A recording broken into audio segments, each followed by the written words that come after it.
আসসালামু আলাইকুম সুপ্রিয় দর্শক, আরেকটি নতুন রেসিপিতে আপনাদের সবাইকে স্বাগতম। এখন যেহেতু আমের সিজন চলে এসেছে, এখনই সময় আম সংরক্ষণ করে আচার বানিয়ে সারা বছর খাওয়ার মতো করে তৈরি করে রাখা। আসলে আমের আচার সবারই খুবই পছন্দ, অনেকেই তৈরি করতে পারে না, কিন্তু এই রেসিপিটা দেখলে যে কোনো মানুষই এই আমের রেসিপিটা তৈরি করতে পারবে। আর এই টক ঝাল আমের আচারটা আমি খুব অল্প মশলায় তৈরি করেছি। তা চলুন রেসিপিটা আমি কিভাবে করলাম সেটা আপনাদের মাঝে শেয়ার করব।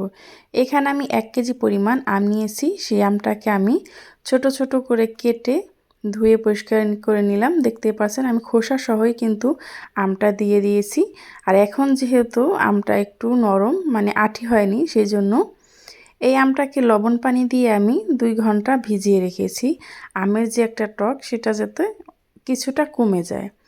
তারপর আমি একটি চালনিতে এটাকে ছেঁকে রেখে দেব পানিটা ঝরানোর জন্য। এখন আমি এই আমটাকে যে মশলা দিয়ে মাখাবো সেটা তৈরি করব। আমের আচার মানেই কিন্তু সরিষা, সরিষা না হলে যেন আমের আচারটা অসম্পূর্ণ রয়ে যায়। এখানে আমি 2 টেবিল চামচ সরিষা নিয়েছি 1 কেজি আমের জন্য। এটাকে আমি ভালোভাবে পেস্ট করে নেব।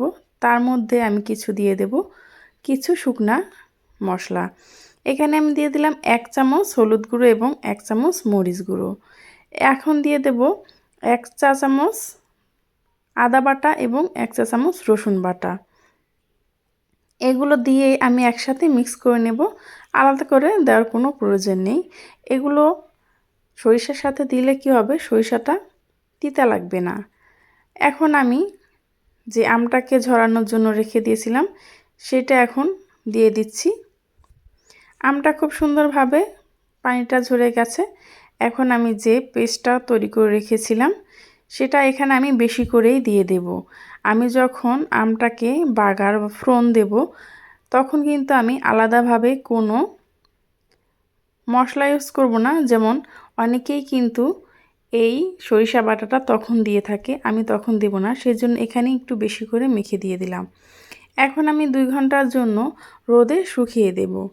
আপনারা চাইলে না শুকিয়ে এভাবেও কিন্তু আচারটা তৈরি করতে পারেন। যেহেতু এটা আঠি হয়নি এখনও, সেই জন্য হালকা আমি একটু রোদে শুকিয়ে নিচ্ছি। দেখুন রোদে শুকানোর পর এটা কিন্তু শুধু উপরের একটু পানিটাই টেনেছে, এমন আমি কিন্তু পুরোপুরি শুকিয়ে নিইনি। এখন হালকা করে আমি একটু উল্টিয়ে দিচ্ছি। শুকানোর পরে কীরকম হয়েছে দেখুন, একদমই কিন্তু কাঁচাই রয়ে গেছে, ভালো করে কিন্তু আমি শুকাইনি। এখন এই আচারটা তৈরি করার জন্য আমি একটা মশলা তৈরি করে নেব। এখানে আমি দিয়ে দিলাম কিছু শুকনো মরিচ। আমি পাঁচফোড়নটা একটু বেশি করেই তৈরি করে রাখবো, কারণ এখন আমের সিজন, অনেক প্রকারেই আমের আচার তৈরি করতে হবে, সেই জন্য। কিন্তু দেওয়ার সময় পরিমাণটা বুঝে দিলেই হয়ে যাবে।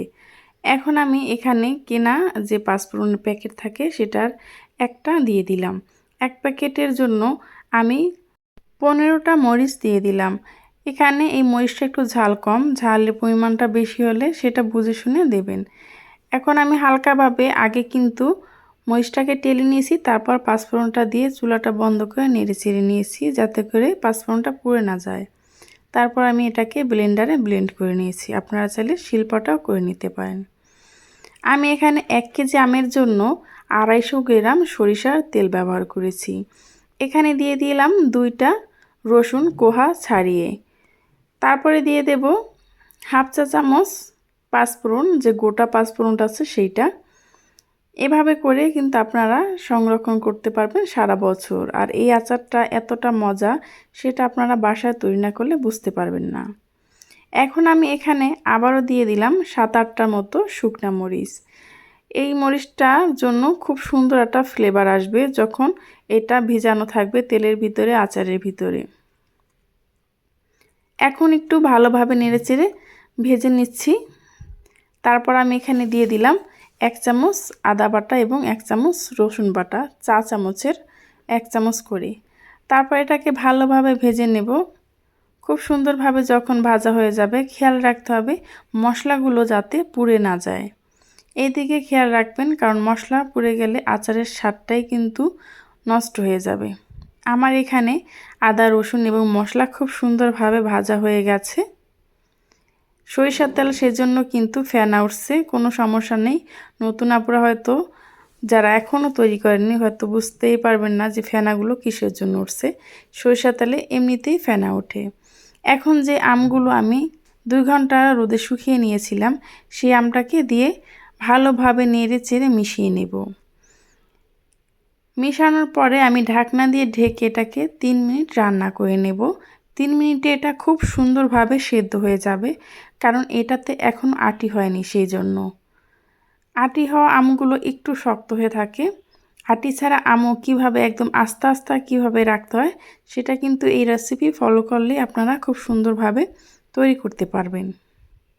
এখন আমি 1 কেজি আমের জন্য এখানে 250 গ্রাম চিনি দিয়ে দিছি, তাতে টক ঝাল মিষ্টির খুব সুন্দর একটা ব্যালেন্স আসবে। তারপর আমি দিয়ে দেব এখানে হাফ কাপ ভিনেগার, দিয়ে ভালোভাবে এগুলিকে সব আলতোভাবে আমি নেড়ে নিচ্ছি, যেহেতু এটা আমের আটি হয়নি এখনও সেই জন্য।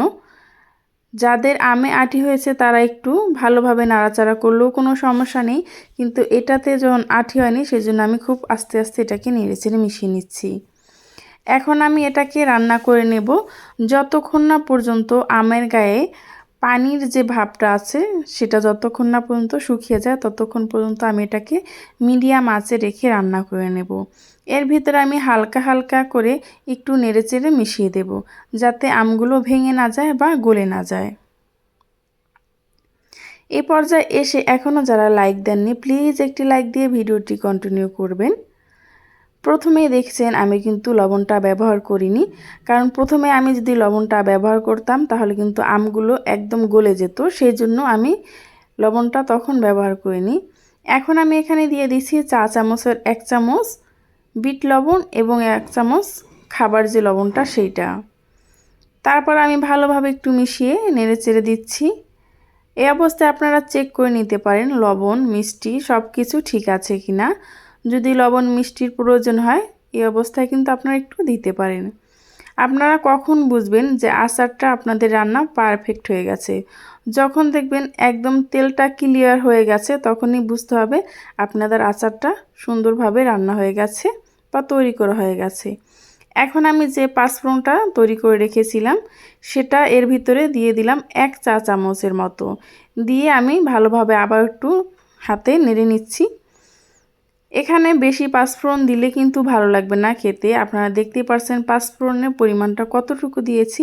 অনেকে দেখা যায় পাঁচফোড়ন অনেকগুলো বেশি করে দেয়, সে অবস্থায় কিন্তু পাঁচফোড়নের গন্ধেই কিন্তু খাওয়া যায় না। আমার আচারটা কিন্তু একদম রেডি হয়ে গেছে, দেখতেই পারছেন কতটা সুন্দর আর কতটা কালার হয়েছে। এখন আমি আপনাদেরকে একটু পরিবেশন করে দেখাচ্ছি ঠান্ডা হওয়ার পরে। দেখুন এটার ঘনত্বটা আচারটা কতটা সুন্দর, আর একটা আচারও কিন্তু গলে যায়নি, সবগুলো আচার একদম আস্ত আছে আর কতটা পারফেক্ট হয়েছে। এরকম একটা আচার আপনি যদি কাউকে তৈরি করে খাওয়ান সে তো আপনার ফ্যান হয়ে যাবে, এতটা মজা। তো আমার এই রেসিপিটা যদি আপনাদের কাছে ভালো লেগে থাকে তাহলে প্লিজ চ্যানেলটি সাবস্ক্রাইব করে পাশে থাকা বেল আইকনটা ক্লিক করে রাখবেন, যাতে কিরকম সহজ এবং নতুন রেসিপি আপলোড করা মাত্রই আপনার কাছে নোটিফিকেশন পৌঁছে যায়, আপনি দেখে নিতে পারেন। পরবর্তী ভিডিও পর্যন্ত ভালো থাকবেন, সুস্থ থাকবেন। আল্লাহ হাফেজ।